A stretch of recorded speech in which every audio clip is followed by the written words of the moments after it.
Rectangle inscribed in a parabola. So, yung parabolang nakuha natin, opening downward kasi y. So, kung x yung given, kasi dalawa yan eh. May pataas, may pababa. No? Since ang given is y is equal to 8 minus x squared. So, opening downward yan.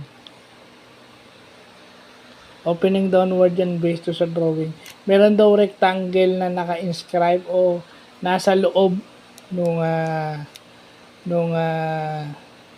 parabola. Ang hinihingi is yung maximum area.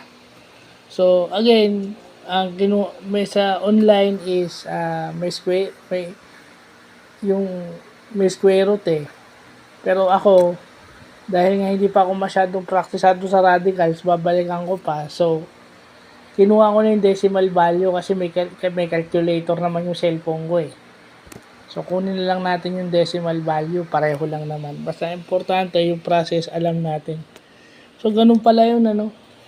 May mga problem palang ganyan. Yung maximum, minima. Yung may rectangle pala nasa parabola. Akala ko kasi may rectangle, inscribe sa loob ng triangle. Doon lang ako sanay kasi yun yung nakikita ko parati. Ito sa calculus bago.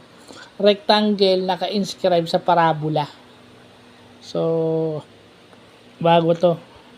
So, yun lang pa.